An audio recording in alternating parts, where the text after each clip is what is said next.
This year's bronze medalist representing India. Silver medalist representing India. Saina Nehwal.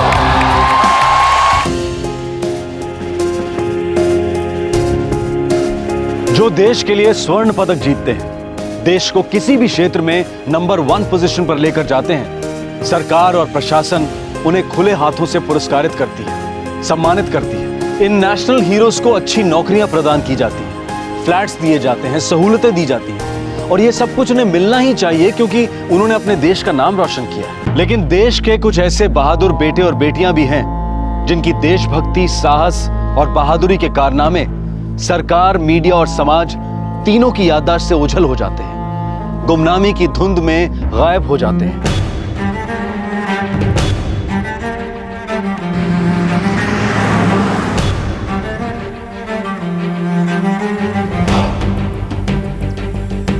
बोला ना तुम दोनों को, साहब जी ऑफिस में नहीं है। तो कब लौटेंगे? ये तो बता नहीं सकता, 2 दिन, 7 दिन, 15 दिन, 1 महीना भी लग सकता है।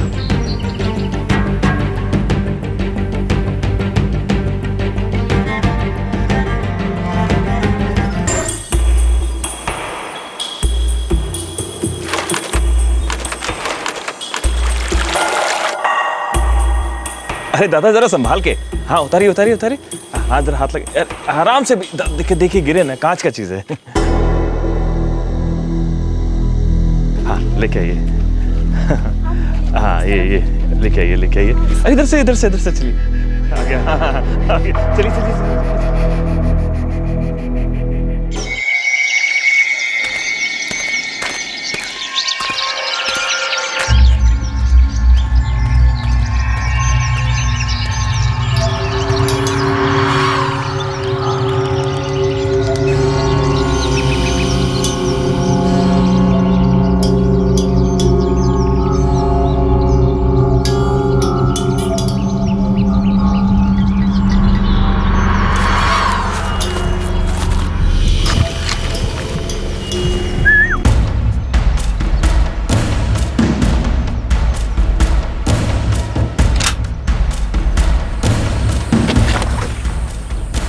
आराम से, अपना मंटू है।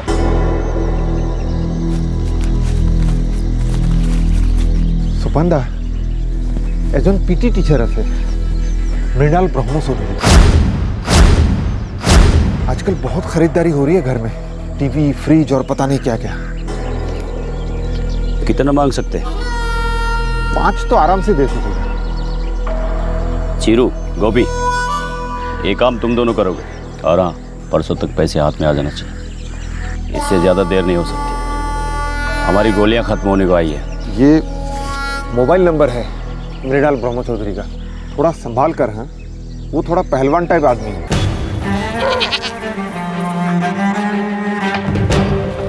मधुदा, अंदर रबड़ था। था जब सुमित सर ने मुझे कंपास बॉक्स दिया था तब सब कुछ था इसमें। आपने छुआ ही क्यों? तुम दोनों दिन ब दिन छोटे होते जा रहे हो क्या? सुबह सुबह शुरू हो गए बस। माँ, दादा ने मेरे कंपास बॉक्स में से मेरा रबड़ घुमा दिया। ये बकवास कर रहा है, मैंने छुआ तक नहीं इसके रबड़ को। दादा ने मेरा ही बस रतन, यही कहीं होगा रबड़, मैं ढूंढ लूंगी। तुम चलो, स्कूल जाना है ना, बहुत देर हो रही है। चलो। अगली बार अगर मेरा कंपास बॉक्स छुआ तो देख लूंगा तुझे। पहले अपनी शक्ल जाके आईने में देख।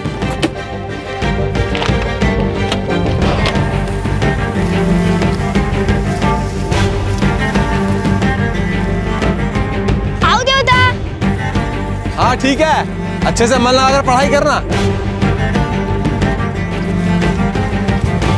अरविंद, अरे रतन चल, दौड़ लगाएगा। चल,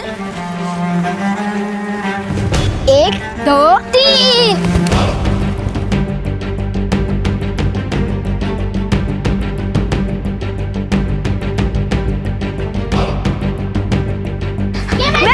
मैं जीता।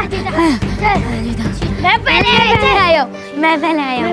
क्या बेटा, बस यहीं पर हाँफने लगे? तुम्हारे घर से स्कूल सिर्फ 1 किलोमीटर की दूरी पे, और तुम्हारा ये हाल है। Come on fast, school class में चलो चलो चलो, शाबाश। चलो क्लास में जाओ। हेलो ब्रह्मचौधरी। हाँ बोल रहा हूँ। 5 लाख रेडी रखना, काला मार रहे हैं। 5 लाख? कौन बोल रहा है? ALG। लेकिन मैंने तो किसी तरह की कोई मुखबरी नहीं की है। पैसा नहीं देगा तो गद्दारी होगी हमारे साथ, सारे असम संघर्ष के साथ। और गद्दारों को हम जड़ से उखाड़ फेंकते हैं, पूरे परिवार के साथ। नहीं नहीं, कल सुबह 5 लाख।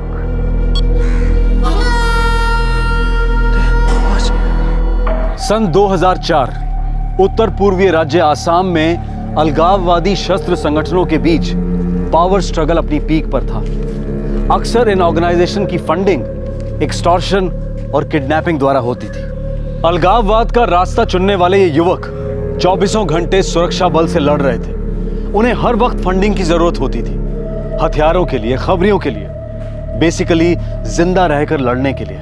राजधानी गुवाहाटी से लगभग 40 किलोमीटर दूर कामरूप जिले में डाकुआपाड़ा गांव पड़ता है। वहां के एक स्कूल के पीटी टीचर को एएलजी नामक अलगाववादी गुट से 5 लाख रुपए की मांग आई और उसे पूरा करने के लिए सिर्फ 1 दिन का समय दिया गया।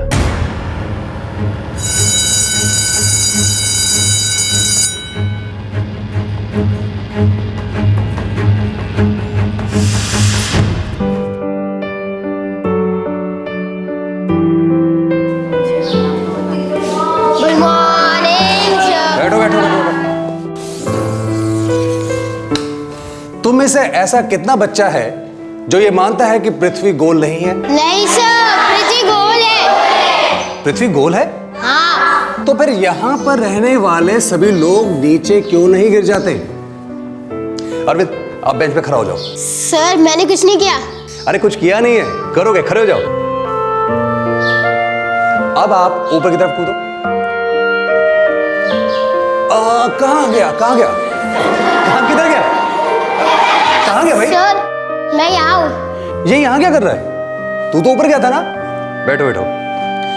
हम इंसानों का एक दोस्त होता है ग्रेविटी, गुरुत्वाकर्षण। ये हमें कस के पकड़ के रखती है, ना गिरने देती है ना उड़ने देती है। जैसे ये किताब ना गिर रही है ना उड़ रही है, समझे? फिर सर ये जो चांद, सितारे और दूसरे ग्रह है, ये सब नीचे क्यों नहीं गिरते? Very good question. देखो बच्चों, क्या होता है कि ये बॉल स्थिर है, ये अपने आप से बिल्कुल भी नहीं हिल सकती। मैं ए और ये बी, मैं इस बॉल को अब फेंकूंगा। Catch, very nice. अभी क्या हुआ? इस पूरी क्लास के अंदर ये बॉल किसी और के पास नहीं गया, रतन के पास क्यों गया? क्योंकि आपने मेरी तरफ फेंका। Very nice. अभी क्या हुआ कि मैंने ताकत लगाकर इस बॉल को एक निर्धारित दिशा में फेंका। एक बात हमेशा याद रखो, कोई भी चीज अपने आप से 1 इंच भी नहीं हिल सकती जब तक बाहर की कोई ताकत आकर उस पर अपना प्रभाव ना लगाए। यह है न्यूटन का पहला लॉ ऑफ इनर्शिया, समझे? Very good.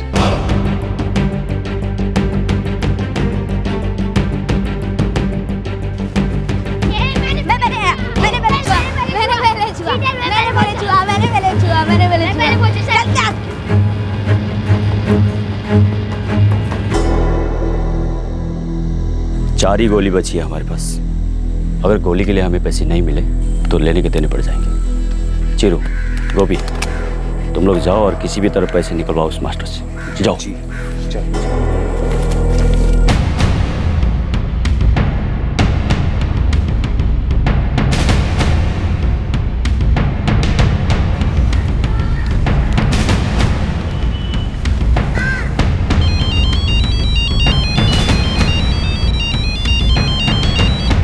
हेलो मास्टर जी, चुपचाप स्कूल के आंगन में आके पैसा हमारे हवाले कर दो। भाई सुनो तो सही, आप सुन ही नहीं रहे हैं मेरी बात। बाहर आके सुनाना, पहले पैसा हमें दे दो। हम स्कूल के आंगन में आपका इंतजार कर रहे हैं।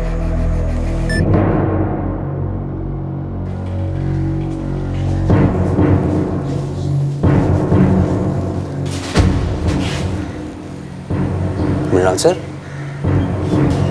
आप परेशान लग रहे हैं। नहीं समझ, मैं ठीक हूँ। सर आप ठीक नहीं लग रहे हैं।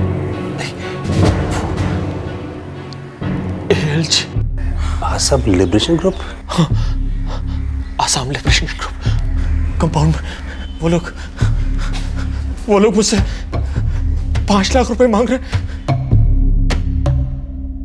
पता नहीं वो वो मुझे क्यों निशाना बना रहे? मुझे कुछ समझ नहीं आ रहा। मुझे लग रहा है कुछ गलतफहमी हुई है। वो कह रहे अगर मैं बाहर नहीं आया तो वो मेरे पूरी फैमिली को मार देंगे। क्यों? आप हिम्मत मत हारिए, मैं बात करता हूँ।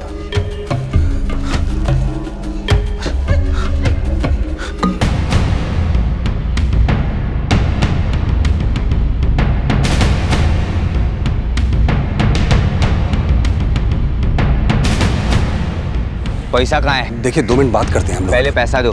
पैसा कहाँ है? देखिए आपको कोई गलतफहमी हुई है, पैसा नहीं है। गलतफहमी तुझे हुई है मिनल मास्टर। देखिए मेरी देखो, हम लोगों को सिर्फ 5 लाख रुपया चाहिए। जिसके पास जितना पैसा है वो सब लेके आ जाए, नहीं तो हम सबको खत्म कर देंगे। हमारे पास ग्रेनेड भी है, सबको उड़ा दे लेंगे। जल्दी करो, जल्दी करो।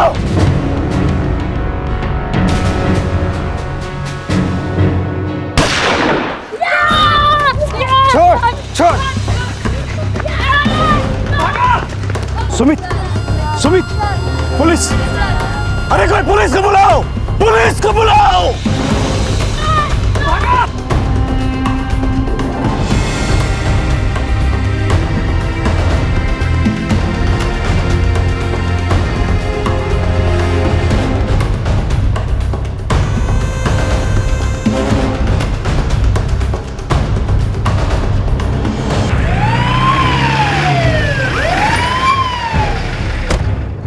फौरन एम्बुलेंस को बुलाओ।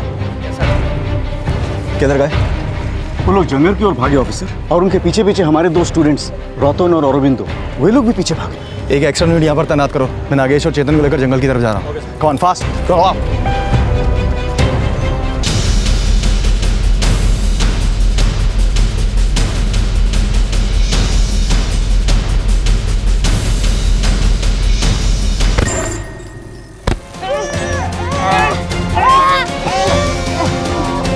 पकड़ को बेटा, तुम ठीक हो ना?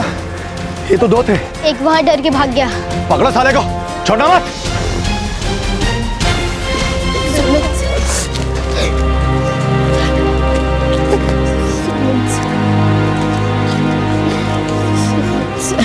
और यहाँ पर लाने से पहला इनका मौत हो चुका है।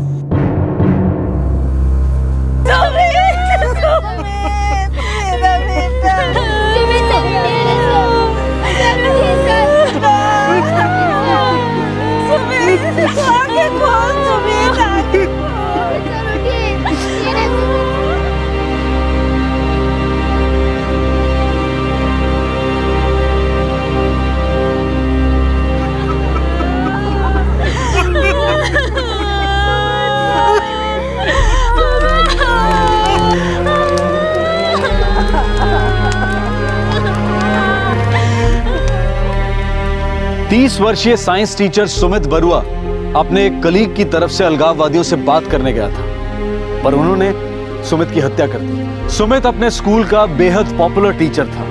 स्टूडेंट उससे बहुत प्यार करते थे। स्कूल के 2 बच्चों अरविंद और रतन के लिए वो हीरो था, रोल मॉडल था। उनसे अपने प्रिय सुमित सर की हत्या देखी नहीं गई। इन दोनों स्कूल छात्रों ने अपने प्राणों की परवाह ना करते हुए उन दोनों अलगाववादियों का जंगल में पीछा किया और उनमें से एक अलगाववादी को धर भी लिया। इस पकड़े गए अलगाववादी ने पुलिस के सामने अपने गिरोह के कई राज खोले। वो हमारी प्लाटून बहादुर फौजियों की होती है। तुम साले कायर आतंकवादी हो। तुम्हारा क्या होता है? गैंग होता है। क्या होता है? गैंग होता है। बोल, कहाँ छुपे हैं? जंगल के अंदर 20 किलोमीटर।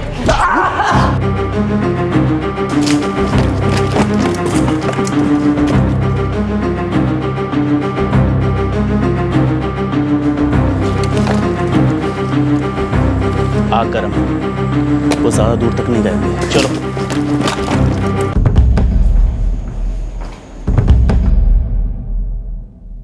हमारे फॉर्मेशंस लगातार आगे बढ़ रहे हैं। उनके 2 मेंबर्स पकड़े गए हैं, लेकिन बाकी के टेररिस्ट जंगल के और अंदर तक जा चुके हैं। सर अंदर तड़पेंगे, कब तक रह पाएंगे अंदर? चाहे जितना भी अंदर चले जाएं, हम साये की तरह उनका पीछा करेंगे। बाय द वे, उस पकड़े हुए आदमी ने कुछ कहा? उसके सरदार का नाम सोपन बरुआ है। सोपन बरुआ, ये नाम तो हमारे इंटेलिजेंस के रडार पे भी है। फिलहाल हमने स्कूल को कवर प्रोवाइड कर दिया है। हम लोग पूरी तैयारी में।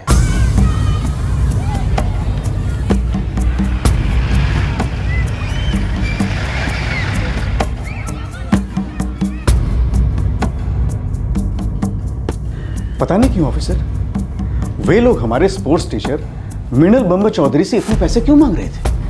अरे सुमित तो उन्हें सिर्फ बताने गया था कि उनको किसी तरह की गलतफहमी हुई है, एंड दे शॉट हिम, सीधे गोली मार दी। देखिए प्रिंसिपल साहब, आपके वो 2 स्टूडेंट्स काफी बढ़िया काम किया उन्होंने, लेकिन अब उन दोनों की लाइफ को काफी खतरा है।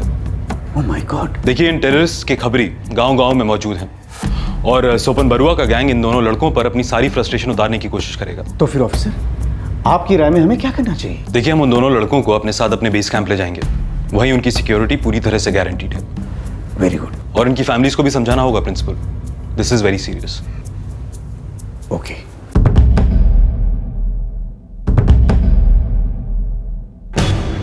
आपके बेस में हमारे लड़के लोग क्यों रहेंगे साहब? साहब, इन्हें यहाँ अपने ही गांव में सुरक्षा नहीं मिल सकता क्या?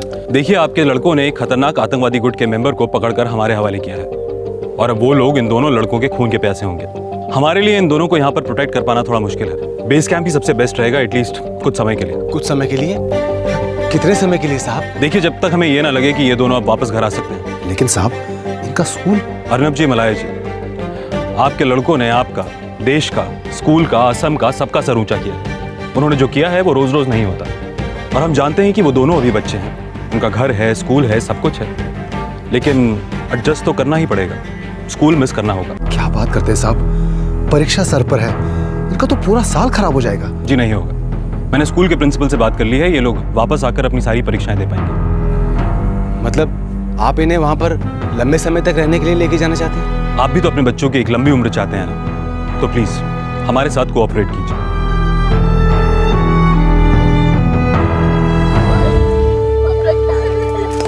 बेटा, अपना ख्याल रखना, कोई जोखिम वाला काम नहीं करना, ठीक है? फिक्र मत करना, सब ठीक हो जाएगा। एक मशवरा है आप दोनों परिवारों के लिए और पूरे गांव के लिए, आप सब लोग अपनी जबान पर ताला लगा के रखेंगे।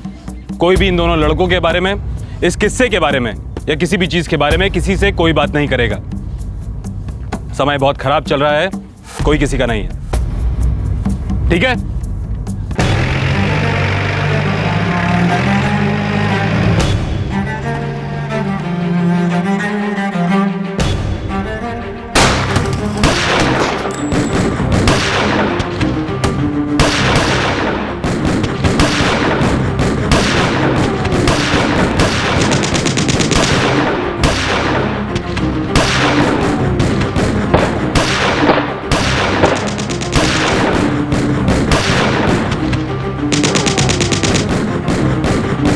अलगाववादियों और शस्त्र बलों के बीच मुठभेड़ जारी रही।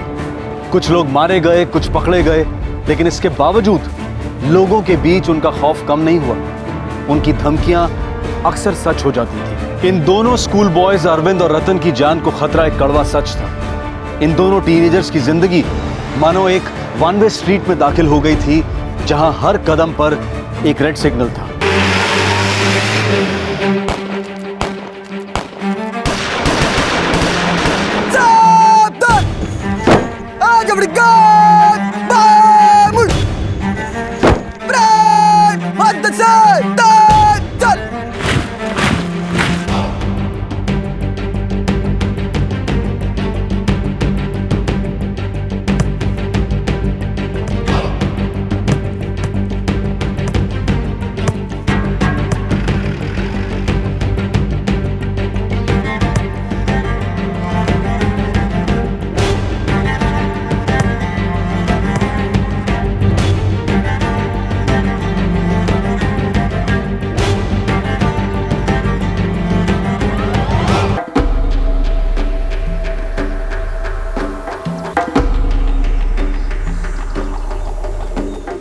मैंने तो सुना जंगल में 5-6 किलोमीटर तक दौड़कर उन दोनों लड़कों ने उन लोगों का पीछा किया। लहरादूटा कौन क्लास में पहुंची है? नहीं दादा, हमको ये सब नहीं पता। नाम तो पता होगा। दादा, जब फौजी यहाँ आई थी तब आप कहाँ थे? यहाँ नहीं थे कि?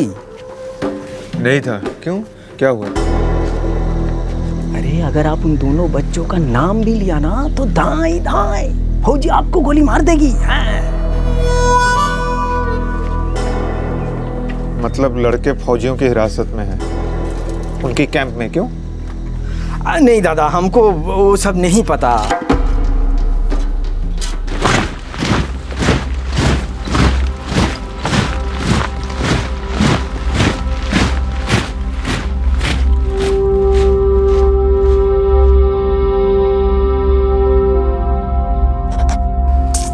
यार अरविंद, मैं थक गया हूँ। और मैं भी। मेजर साहब से बात करूँ? 1 महीना हो गया हमें आए।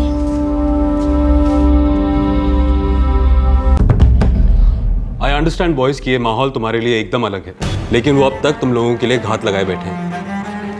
हम लोग उनसे लड़ रहे हैं, लेकिन ये लड़ाई कुछ दिन तक और चलेगी। घर की याद आ रही है। माँ देवता, कितना समय हो गया, देखा तक नहीं उन्हें। देखो बॉयज, मजबूत बनना पड़ेगा हमारे जवानों की तरह। वो भी तो तुम्हारी सुरक्षा के लिए, इस देश की सुरक्षा के लिए 6-6 महीना दूर रहते हैं अपने परिवारों से। सर, क्या हमारे माँ और देवता यहाँ कर रह सकते हैं? देखो बेटा, समझने की कोशिश करो। ये एक ट्रांजिट कैंप है, यहाँ पे फैमिलीज रह सकती हैं? नहीं ना? तो कम से कम उन्हें यहाँ कभी कभी मिलने बुलवा दीजिए सर, या हमें वहाँ लेके चलिए। कुछ तो कीजिए प्लीज। मैं करा दूंगा, लेकिन कुछ समय के बाद। अभी इस वक्त उनके खबरियों का नेटवर्क काफ़ी स्ट्रांग है। कोई भी मूवमेंट तुम्हारी अपने गांव की तरफ या अपने माँ बाप की तरफ तुरंत रिपोर्ट होगी, और इससे तुम्हारे परिवार पर भी खतरा पड़ सकता है।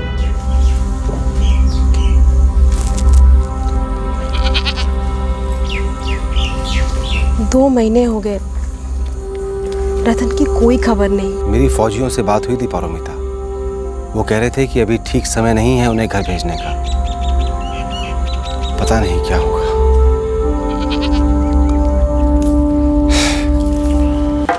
नमस्कार मौलैदा। नमस्कार नमस्कार। मौलैदा, ये तुम्हारा लड़का अरविंद दिखाई नहीं दे रहा है बहुत दिनों से। उसे हम गुवाहाटी भेजा है पढ़ने के लिए। अच्छा अच्छा अच्छा, वो गुवाहाटी में कहाँ? बड़ा स्कूल है ना, कब्निट। अच्छा अच्छा। और अपने ये अर्नब बाबू का लड़का रतन, वो भी गया है क्या तुम्हारे बेटे के साथ गुवाहाटी? नहीं नहीं, वो तो अकेला गया है, उसका मुझे नहीं पता। नहीं नहीं नहीं, मैं तो ऐसे ही पूछ रहा था। दोनों बड़े अच्छे दोस्त थे ना, अब दिखाई नहीं दे रहे बहुत दिनों से। चलिए चलता हूँ मौलैदा।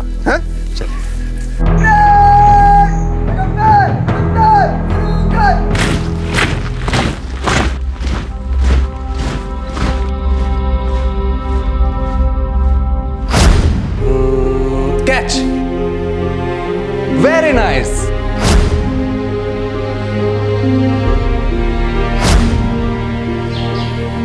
कहाँ गया भाई? सर, मैं यहाँ हूँ। चल यार, रेस लगाते हैं। नहीं यार, मन नहीं कर रहा है।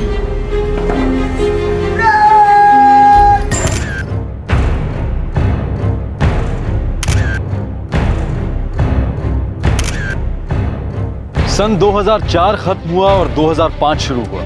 अलगाववादियों और सुरक्षा बलों के बीच में घमासान लड़ाई जारी थी। ये अलग अलग ग्रुप्स बिखरने लगे, फूटने लगे। आखिरकार बहुत सारी अलगाववादी गतिविधियां कम होती गई। कई अलगाववादियों ने मौत से आंख मिचोली से हताश होकर सरेंडर कर दिया। ये नौजवान दोबारा से नॉर्मल जिंदगी जीना चाह रहे थे, और इस सब की वजह से अरविंद और रतन के लिए भी अपने अपने घर जाने का समय आ गया।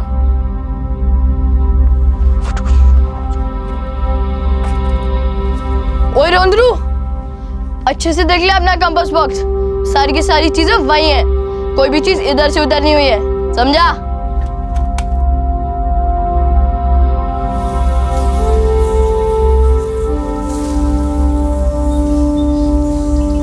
ए रतन, खूब अच्छे से ध्यान लगाकर पढ़ाई करना, ठीक है?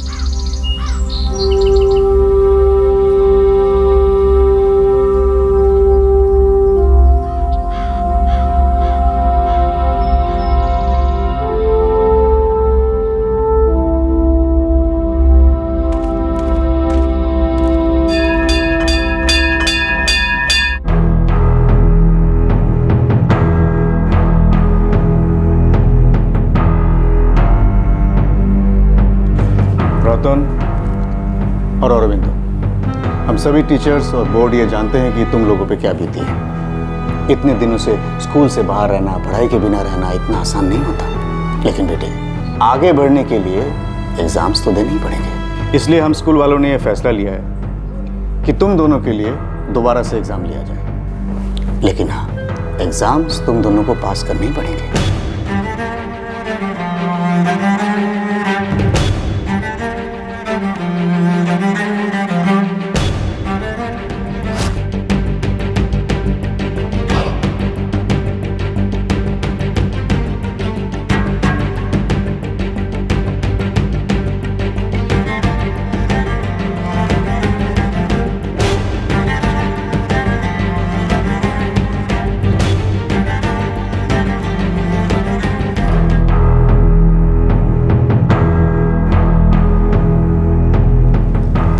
सॉरी बच्चों, तुम दोनों फेल हो गए। सर हमें एक और चांस दीजिए, हम पूरा क्लियर कर लेंगे।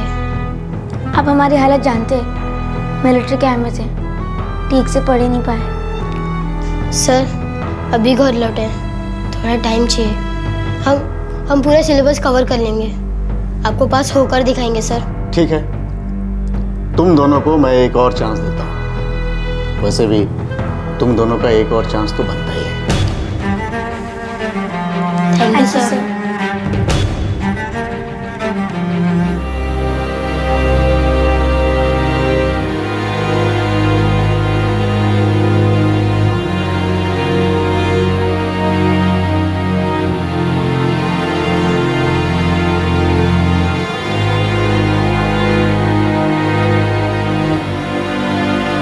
अच्छा लगता है बेटा तुम्हें इतनी मेहनत करते हुए देखकर, इतनी पढ़ाई करते हुए देखकर। देवता कुछ किताबें चाहिए, कुछ गाइड्स भी खरीदनी होंगी। हाँ हाँ, कितना खर्चा हो जाएगा?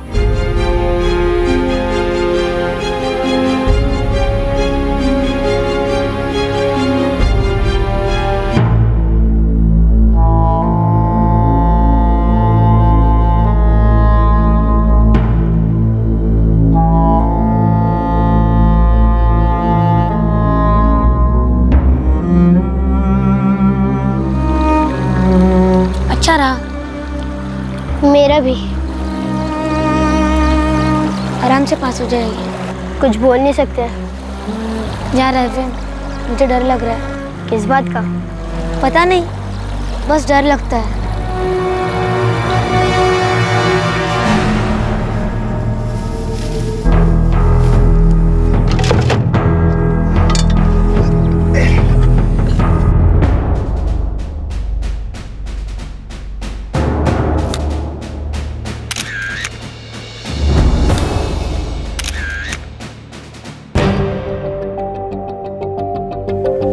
ICCW, Indian council for child welfare, ये लोगों ने हमारे पास फॉर्म भेजे थे ये दोनों बच्चों के लिए, रतन और अरविंद के लिए, और मैंने भरकर भेज दिया था। ये सोचा कि क्या पता हो सकता है कि इन दोनों बहादुर बच्चों को राष्ट्रीय बहादुरी पुरस्कार के लिए नॉमिनेट कर लिया जाए। और खुशी की बात यह है कि हमारे दोनों बहादुर बच्चों को नॉमिनेट कर लिया गया। दिल्ली बुलाया इन दोनों को। प्रधानमंत्री अपने हाथ से इन दोनों को पुरस्कृत करेंगे और फिर ये दोनों बच्चे, बल्कि सभी बच्चे राष्ट्रपति से भी मिलेंगे। और फिर सभी बच्चे 26 जनवरी के दिन परेड में भी शामिल होंगे, राजपथ पर। गांव वालों, ये पहली बार ऐसा हो रहा है कि हमारे गांव का कोई सदस्य को इतना बड़ा पुरस्कार मिलने जा रहा है। अरविंद और रतन ये दोनों दिल्ली जा रहे हैं बहादुरी पुरस्कार में समारोह में हिस्सा लेने, और प्रधानमंत्री इनको पुरस्कार प्रदान करेगा और ये राष्ट्रपति से भी मिलेंगे। वाह बच्चों वाह, तुम दोनों ने ना इस गांव का नाम रोशन कर दिया।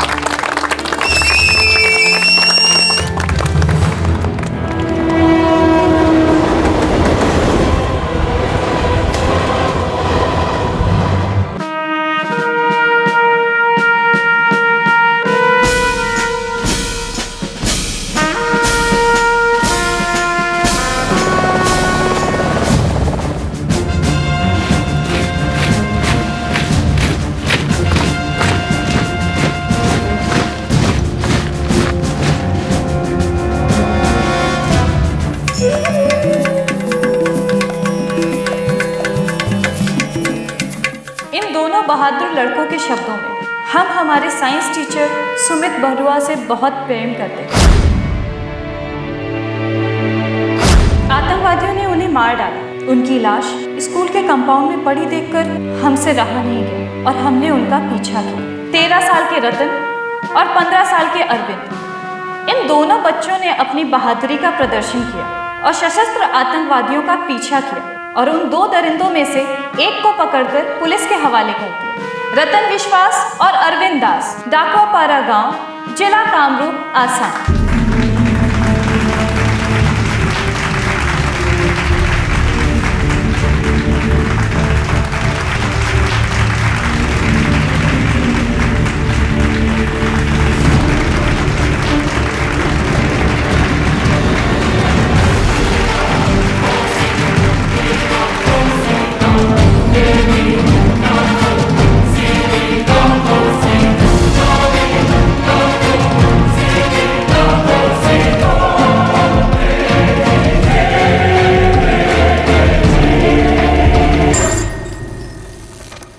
साहब जी आ गए, आप दोनों को अंदर बुलाए, आइए।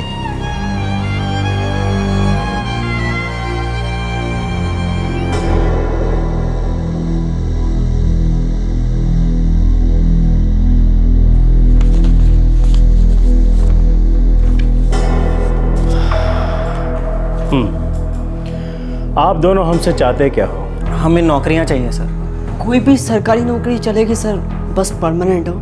हम जान लड़ाकर काम करेंगे सर। मैं कोई उद्योगपति या किसी सरकारी नौकरी का ठेकेदार तो हूँ नहीं। ज़्यादा से ज़्यादा मैं आपका नाम रिकमेंड कर सकता हूँ। आप एक शब्द भी कहेंगे तो हमें कोई भी नौकरी दे देगा। आप हमारे ज़िले के राजा से कम नहीं सर। बस बस, ये राजा बाजा दोबारा बोलने की ज़रूरत नहीं है। ये लोकतंत्र है, लोकतंत्र, और मैं जनता का नौकर। अगर मैं राजा की तरह बर्ताव करूँगा तो हमारी पब्लिक कहेगी देखो इलेक्शन जीतवा दिया, अब अपनी मनमानी कर रहा है। सर हम कोई कलेक्टर या एसपी का पोस्ट नहीं मांग रहे हैं, कोई भी छोटा मोटा जॉब चल जाएगा सर। सर बहुत तंगी है, कुछ तो करवा दीजिए। ठीक है, मैं कोशिश करता हूँ, सरकार को रिकमेंडेशन भेज दूंगा। तुम दोनों अपनी डिटेल मेरे सेक्रेटरी को दे दो। धन्यवाद सर। सर हम ये एहसान कभी नहीं भूलेंगे सर। अरे रुको रुको, अभी तक कोई एहसान हुआ नहीं है और होने की गारंटी भी नहीं है। रिकमेंडेशन पास होगा तब होगा, तब तक कोई गारंटी नहीं है। ये बात दोनों अच्छे से समझ लो, ठीक है? All the best. रतन विश्वास, अरविंदो दास। सर 2005 में मेडल मिला था हमें। बार बार मेडल मिला था, ये क्या लगा के रखा है?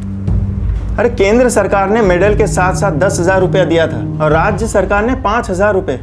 उसका तो कहीं भी जिक्र नहीं करते हो तुम लोग। एक आतंकवादी को पकड़ क्या लिए तुम लोग सरकार के यहाँ घर जमाई बनना चाहता है? आरती उतारूं मैं तुम्हारी, गोद में बिठाकर खिलाऊं? कचहरी बाबू ऐसा नहीं है। तो कैसा है? इसका मतलब क्या हुआ? हर वक्त पुराने टेप रिकॉर्डर की तरह मेडल जीता था, बहादुरी का काम किया, ये क्या वो क्या, घिसते रहते हो, रगड़ते रहते हो, गाते रहते हो। अरे चुप। अरे हमारे देश की पुलिस, हमारे देश की मिलिट्री दिन रात आतंकवादी को पकड़ते हैं, उनको मार गिराते हैं। वो तो नहीं घूमते मदद मांगते हुए कि सर ये रहे हमारे मेडल्स, ये रहे हमारे सर्टिफिकेट। वो तो नहीं बोलते कि हम स्पेशल है, हमारे लिए ये करो, हमारे लिए वो करो। अरे कहाँ 6 साल पहले गलती से एक आतंकवादी को पकड़ लिए, जिंदगी भर उसी का मेवा खाना चाहते हो? तब से लेकर अब तक एक उंगली नहीं उठाई तुम लोगों ने कुछ कर दिखाने के लिए।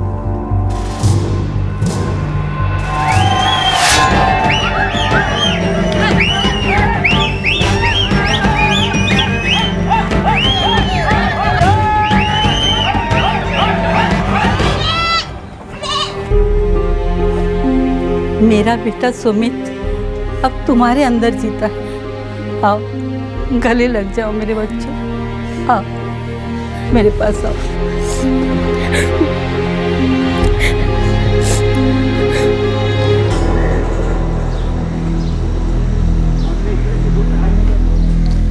रतन और अरविंदो, तुम दोनों अब बच्चे नहीं रहे। तुम दोनों ने काफी कुछ भुगता है और इसीलिए ये स्कूल, खासकर मैंने तुम दोनों को दूसरी बार और तीसरी बार एग्जाम में बैठने का मौका दिया। लेकिन अफसोस, तुम लोग एग्जाम क्लियर नहीं कर पाए। ये एग्जाम एजुकेशन सिस्टम की एक अहम मांग है जिसे हर बच्चे को पास करना होता है, मगर तुम दोनों इस बार भी फेल हो गए। सर सच कह रहे हैं, हम पूरी कोशिश कर रहे हैं पर पता नहीं क्यों ठीक से पढ़ नहीं पा रहे। बुक्स खरीदने के भी पैसे नहीं हैं। सुमित सर जब तक थे तब तक हमारे नंबर अच्छे आते थे, पर जब से वो गया तब से हमारा दिमाग काम ही नहीं कर रहा सर। देखो बच्चों, तुम लोग सच्चाई को समझने की कोशिश करो। क्योंकि ये स्कूल तो अब तुम्हें चांस देने से रहा और मुझे नहीं लगता कि कोई और स्कूल भी तुम्हें चांस देगा। इसलिए बेहतर यही होगा कि तुम लोग कुछ और काम सीखो, कुछ और करो, क्योंकि रेगुलर स्कूल तो शायद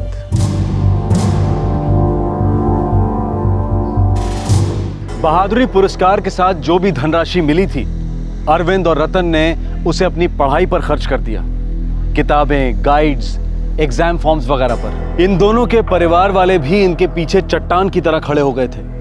एनजीओ से मिली छोटी रकम को भी उन्होंने बच्चों की पढ़ाई पर खर्च कर दिया। लेकिन रतन और अरविंद फिर से वही जिज्ञासु और उत्साही स्टूडेंट्स नहीं बन पा रहे थे जो वो अपने सुमित सर के साथ हुआ करते थे। अब ये दोनों लड़के जिंदगी के पहाड़ को ताक रहे थे। ये चढ़ाई अब एक बहुत घमासान लड़ाई होने वाली थी। ए रतन, कोई जबरदस्ती नहीं है बेटा, नहीं हो रहा है तो नहीं हो रहा है। चलो बंद करो किताबें, कोई दूसरा काम शुरू करो। लेकिन देवता। अरे क्या तेरा लेकिन वेकिन रे हैं? तेरी पढ़ाई के लिए किताबें कहाँ से आएंगी? कहाँ से हम इतना खर्चा उठाएंगे? देख बेटा, अब तुझे हाथ पैर मारना होगा, जिंदगी के समंदर में तैरना होगा, समझ गया बेटा? देख अरविंद, तुमने जान लड़ा दी पढ़ाई के लिए, पूरा कोशिश किया। हाँ देवता। बस अब आगे बढ़ेंगे। तू समझदार है, देख सकता है अब मुझसे अकेला ये घर संभाला नहीं जाता है। एक से भले दो, दो हाथों से भले चार। दिल छोटा न कर अरविंद। तुमने और रतन ने बहुत बहादुरी का काम किया है। मेडल वेडल सब अच्छा चीज है, पर रोजी रोटी कमाना भी बहादुरी का काम है। इससे मेडल तो नहीं मिलता है, भूख तो मिटती है, छत तो मिलता है।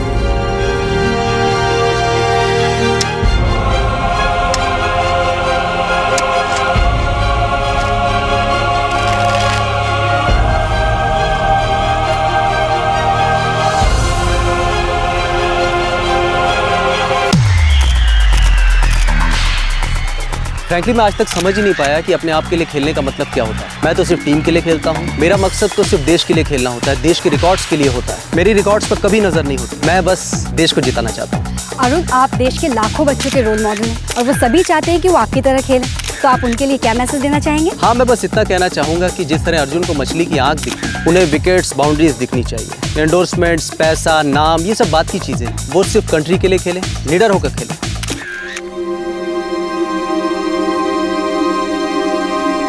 भैया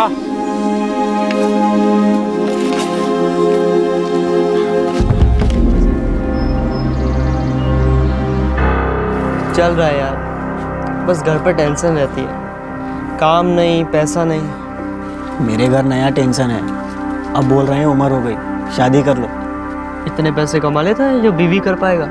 नहीं यार, जिस दिन मजदूरी का काम मिला उस दिन दो पैसे हाथ होते हैं। बीवी करने का चांस ही नहीं है। घर वालों के पुराने ख्यालात कि तकदीर बदलेगी शादी करना। अरे अरविंद, रतन, तुम लोगों ने इतना बड़ा शेर मारा था तो सरकार को तुम्हारे लिए कुछ करना चाहिए। आखिर स्वयं प्रधानमंत्री जी तुम्हारे गले में मेडल डाला था। काका, कोशिश तो जारी है, लेटर लिखा है सरकार को, अब बस इंतजार कर रहे हैं जवाब। आदरणीय प्रधानमंत्री महोदय जी, आपको शायद हम याद भी नहीं होंगे, 2005 में 26 जनवरी को आपने हमें बाल बहादुरी का मेडल दिया था। रतन विश्वास और अरविंद दास, डकवापुरा गांव, कामरूप डिस्ट्रिक्ट और असम से। सर, ये पत्र हम नौकरी की फरियाद के तौर पर लिख रहे हैं। हमें केंद्र सरकार और राज्य सरकार से जो कैश अवार्ड मिला था वो हमने अपनी पढ़ाई में लगा दिया, लेकिन हमारा बैड लक है कि हम ठीक से पढ़ नहीं पाए और आगे पढ़ने के लिए हमारे पास इतने पैसे नहीं थे। हम डेली मजदूरी करते हैं। हम ये नहीं कह रहे कि हमें सरकारी नौकरियाँ सिर्फ इसलिए मिलनी चाहिए क्योंकि हमें बहादुरी का अवार्ड मिला था बचपन में, लेकिन सर हम दोनों बालिग हो गए हैं, हमारा कोई फ्यूचर दिखाई नहीं दे रहा। अगर मदद के तौर पर आप हमें नौकरियां दिला दें, ज़िंदगी भर आपका आभार रहेगा। ठीक है? हाँ ठीक है। भीख जैसा तो नहीं लग रहा ना? नहीं यार, हम तो नागरिक होने के नाते अपील कर रहे हैं ना। पोस्ट कर दे यार ये लेटर। अब तक तो आ जानी चाहिए। चिट्ठी आई क्या डाक बाबू? नहीं, अभी आई नहीं है तुम्हारी चिट्ठी। पर चिट्ठी लिखे अब 1 महीना हो गया। दिल्ली बहुत दूर है ना, तुम तो जानते ही हो। गए थे ना मेडल लेने। तब तो छोटे थे। हाँ, अब बड़े हो गए हो। देखो, चिंता करने की कोई बात नहीं है। चिट्ठी जैसे ही आएगी भिजवा देंगे हम। पोस्टमैन तुम दोनों का घर अच्छी तरह से जानता है। मेडल मिला था ना तुमको, चिट्ठी भी तुम्ही को मिलेगी। सच कहूं तो 10 में से 9 लोग तुम्हारी तरह ऐसे आतंकवादी का पीछा नहीं करते। अब तुम जोश में थे, होश में थे, क्या थे ये तो हमको नहीं मालूम, लेकिन अपनी जिंदगी को ऐसे जोखिम में डालना, वो भी तब जब सामने वाले के हाथ में बंदूक था, भाई इसमें बहादुरी कितनी और बेवकूफ़ी कितनी ये तो वाकई हमको नहीं पता। भाई बुरा मत मानना, बस ऐसे ही कहने के लिए कह रहे हैं। हाँ अरे आपकी बात का क्या बुरा मानना काका, शायद आप सही कह रहे हैं। हम होश में थे या बेहोश थे, पता नहीं क्या कर रहे थे इस वक्त। हमने सही किया गलत किया ये बारे में सोच के दिमाग सुन्न पड़ जाता है। उस वक्त जो लगा वो किया। तब तो उसके बाद सीधा मिलिट्री कैंप में थे कई महीनों तक। इतने दिन वहां रहे और वहां से बाहर आए तो हम दोनों हमेशा के लिए बदल से गए। नहीं रहता, कभी सोचा ही नहीं था कि लाइफ में ये दिन भी आएगा।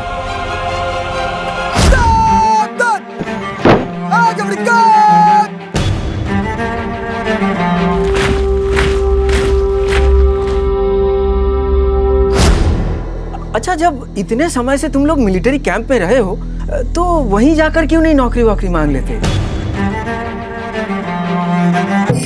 क्रिकेट द्वारा देश की शान बढ़ाने के लिए भारतीय क्रिकेट टीम के रन मशीन कहलाने वाले अरुण बत्रा को आज भारतीय सेना ने ऑनरेरी मेजर के खिताब से पुरस्कारित किया।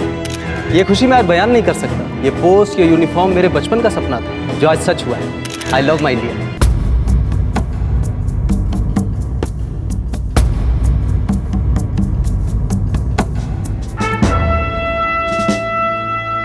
मैं आप लोगों के केस से वाकिफ हूँ। आप लोगों को तो फौज में होना चाहिए। Thank you sir. सर आप ही कुछ कर सकते हैं। जो भी करना है आप दोनों को करना है। आर्मी की जॉब के लिए कुछ सिलेक्शन प्रोसीजर होते हैं, टेस्ट देना पड़ता है, एग्जाम होते हैं। हम तैयार हैं सर। हम सब टेस्ट दे देंगे सर, बस एक मौका मिलना चाहिए। जरूर, गिव योर बेस्ट शॉट। लेकिन इस साल तो एग्जाम की डेट निकल चुकी है। अभी आप लोगों को अगले साल अप्लाई करना पड़ेगा, ठीक है? और कुछ? वहाँ काम जरूर मिलेगा। मुझे भी ऐसा लगता है। अगले साल फॉर्म निकलते ही भर दूंगा। हो जाएगा तो बहुत अच्छी बात है बेटा। फौज में जवान की तनख्वाह भी अच्छी होती है और शायद रहने को घर भी मिल जाएगा। अरे माँ, बहुत लोग काम करते हैं वहाँ पे। मैंने और रतन ने वहाँ 4 महीने काटे। सब जानते हैं वहाँ कैसे चलता है। हमें तो वो जरूर ले लेंगे। तुम दोनों ने फौजी नौकरी के बारे में पहले ही सोच लेना चाहिए था। वैसे काम भी तो तुम लोगों ने फौजियों जैसा ही किया था। तुम जैसे बहादुरों की जरूरत फौज में है। हाँ देवता, हम लोगों को पहले ही अप्लाई कर देना था आर्मी में। चलो देर से पर दुरुस्त। सुमित बरुआ, रतन और अरविंद का प्रिय साइंस टीचर किसी दूसरे टीचर के हित में अलगाववादियों से समझौता करने गया था। सुमित एक सरकारी नौकरी में था। उसकी मृत्यु के बाद उसके बच्चों को फ्री एजुकेशन प्रदान की गई। उसकी विधवा और परिवार वालों के लिए हर महीने पेंशन की व्यवस्था की गई। सुमित के हत्यारों को पकड़ने वाले अरविंद और रतन अपने लिए एक स्टेबल जिंदगी बनाने की हर कोशिश कर रहे थे। कोई भी स्टूडेंट जिसे ब्रेवरी अवार्ड मिलता है उसे कुछ कंसेशन दिए जाते हैं। ग्रेजुएट होने तक पूरी एजुकेशन स्पॉन्सर की जाती है। देश भर के इंजीनियरिंग और मेडिकल कॉलेजेस में उनके लिए रिजर्वेशंस होती हैं। किसी भी क्षेत्र में पढ़ने के लिए उनकी सहायता की जाती है। साल 2011 में अरविंद और रतन को ब्रेवरी अवार्ड मिले हुए 6 साल हो चुके थे। उन्होंने आर्मी में भर्ती होने के लिए अप्लाई किया।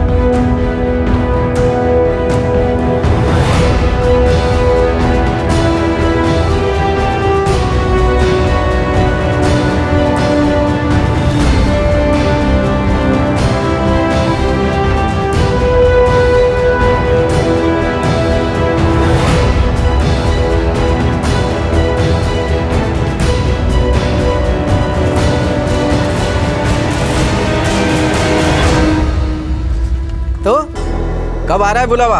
बोले 1 हफ्ते में। बहुत बढ़िया, बहुत बढ़िया। भाई वो कहते हैं ना, इंतजार का फल मीठा होता है। अब हो गया ना फल मीठा। भाई मेरी तरफ से तुम लोगों को luck best. Best of luck. हाँ हाँ वही बेस्ट ऑफ लक। अब नैया पार हो जाए तुम लोगों की बस।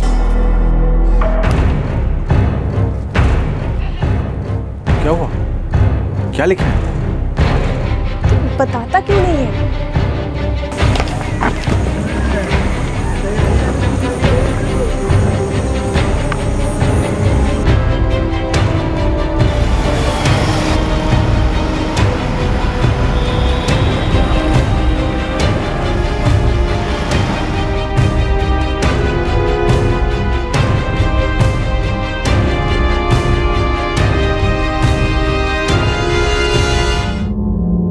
इतने सालों के बाद तुम दोनों को देखकर अच्छा लगा। बैठो।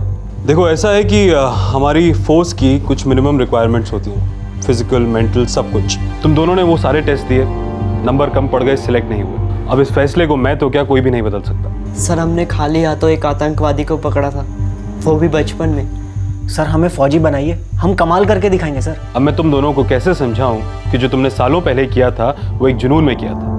उस वक्त के अरविंद और रतन और आज के अरविंद और रतन में जमीन आसमान का फर्क है। क्या फर्क है सर? बताइए भी तो सर। तो सुनो फिर, ये वो फाइल है जिसमें तुम्हारे रिजेक्ट होने के कारण है। मैंने अच्छी तरह से पढ़ी है। तुम रतन अपने फिटनेस के एग्जाम में फेल कर गए और तुम्हारी फिटनेस पर एक बहुत बड़ा सवालिया निशान है। और तुम अरविंद पूरे 4 इंच कम पड़ गए। आर्मी की मिनिमम हाइट रिक्वायरमेंट से पूरे 4 इंच कम हो तुम।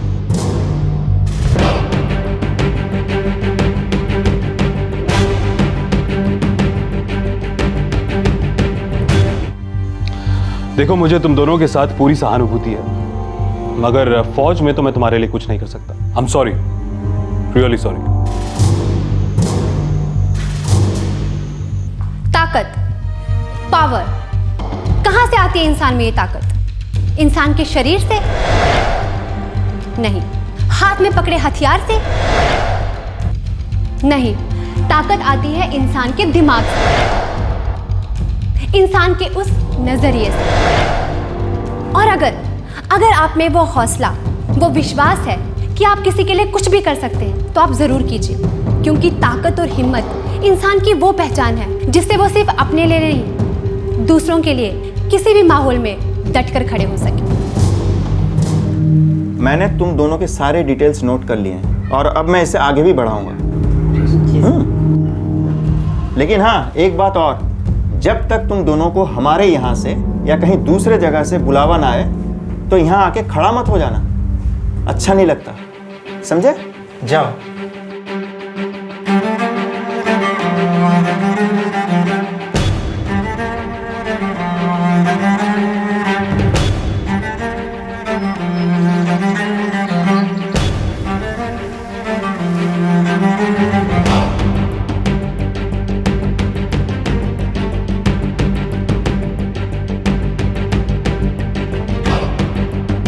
रतन और अरविंद की कहानी प्रिंट मीडिया ने साल 2012 में उठाई। ये दुखद कहानी हमारे समाज को आईना दिखा रही थी। इन दोनों बच्चों ने अद्भुत बहादुरी का प्रमाण दिया था।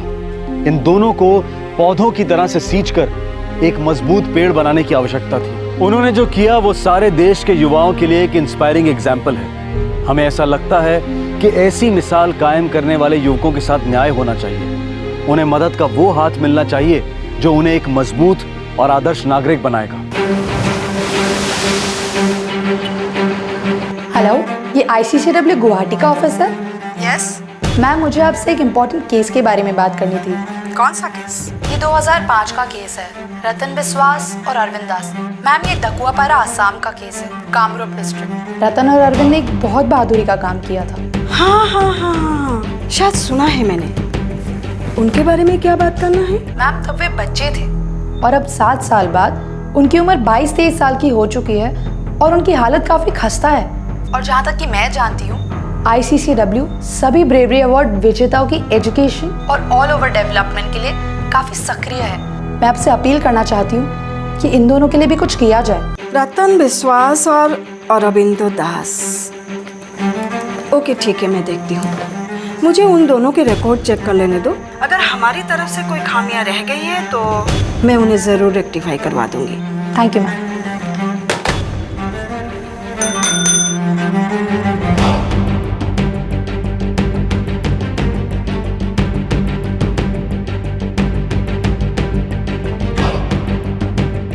हम अपने दर्शकों को बता दें कि हमारा आज का एक केस आसाम के कामरूप जिले के डाकुआपाड़ा गांव के इन दो युवकों की जिंदगी पर आधारित है, रतुल और ऋतुपर्णा। रतुल और ऋतुपर्णा की दास्तां हमें प्रिंट मीडिया के एक न्यूज आर्टिकल से पता चली और हमने ये बात ICCW के आसाम स्टेट ब्रांच के अधिकारियों के सामने रखी। ICCW आसाम से रातुल और ऋतुपर्णा को हालांकि हम ही लोगों ने नॉमिनेट किया था ब्रेवरी अवार्ड के लिए, पर पहले हम लोगों ने ये कोशिश किया था उन लोगों से मिलने की, कांटेक्ट करने की, पर कुछ लैप्सेस हमारी तरफ से ऐसी हो गई हैं कि कांटेक्ट नंबर नहीं मिला और जब हम लोग चाह रहे थे तो उनसे मिले नहीं, तो उनको कुछ सहायता नहीं कर पाए। ICCW के आसाम स्टेट ब्रांच के अधिकारियों ने बहुत ही खेद व्यक्त करते हुए और अपनी भूल सुधारते हुए रतुल और ऋतुपर्णा को ICCW के गुवाहाटी ऑफिस में बुलवाया और आश्वासन दिया कि उन दोनों को अपनी जिंदगी में कुछ करने का और आगे बढ़ने का अवसर दिया जाएगा। रातुल और ऋतुपर्णा, आप दोनों का फॉर्म भर लिया है मैंने और आप लोगों का पेपर्स भी चेक कर लिया है और आप लोगों को जितनी हो सके आप लोगों के क्वालिफिकेशंस के मुताबिक अच्छी से अच्छी नौकरी दिलवाने की कोशिश करेंगे हम लोग। उसके लिए हम लोग आप लोगों को चीफ मिनिस्टर से भी मिलवाएंगे और गवर्नर साहब से भी मिलवाएंगे और जितना हो सके हम लोग करेंगे। Thank you ma'am, thank you. अभी हम बहुत खुश हैं क्योंकि ICCW की तरफ से हमको हेल्प मिलने वाली है और मैं उम्मीद रखता हूँ कि हमको कोई एक सरकारी नौकरी मिले और हम अपने फैमिली के भविष्य के बारे में अच्छा काम कर सकते हैं और देश की भी सेवा कर सकते हैं। क्राइम पेट्रोल को ICCW आसाम की तरफ से मैं धन्यवाद देना चाहूँगी क्योंकि उनकी वजह से ही फिर से हम लोगों को ये मौका मिला है कि हम रातुल और ऋतुपर्णा से मिले और अभी तो हमारी रिस्पॉन्सिबिलिटीज़ और बढ़ गई हैं कि हम उनको अच्छी से अच्छी जॉब दिलवाएं। हमने तो ठान ही ली है ICCW आसाम से कि हम लोग उसके लिए जो भी बन पड़े हमसे हम करेंगे। अच्छी बात है, हिम्मत वालों के लिए देर है, अंधेर नहीं।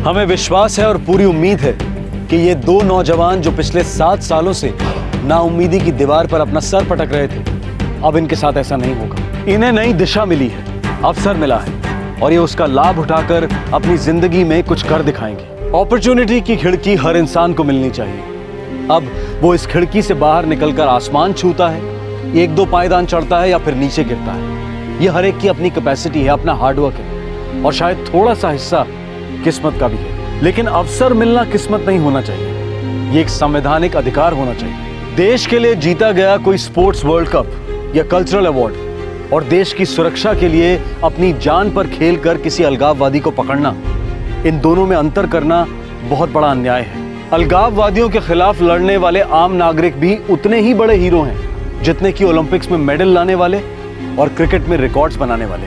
आज युवा भारत के पास रोल मॉडल्स की कमी है और अगर हम ऋतुपर्णा और रतुल जैसे बहादुर लड़कों को हीरो बनाने की बजाय, उन्हें रोल मॉडल्स बनाने की बजाय कड़वाहट और गुमनामी के कुएं में डूबने देंगे तो फिर हम स्कूल और कॉलेजेस में बच्चों को किसके बारे में पढ़ाएंगे? वही 4 फ्रीडम फाइटर्स, वही 2 खिलाड़ी, एक डायरेक्टर, एक्टर या गायक। अगर हम अपने वर्तमान के हीरोज की सराहना नहीं करेंगे तो हम अपना नया भविष्य कैसे लिख पाएंगे? हमारी आज की युवा पीढ़ी के लिए रोल मॉडल्स कौन होंगे? क्राइम पेट्रोल की टीम ICCW यानी कि Indian council for child welfare की आसाम स्टेट ब्रांच को बहुत बहुत बधाई देती है कि उन्होंने आगे आकर नेशनल ब्रेवरी अवार्ड की गरिमा को बनाए रखने का जिम्मा लिया।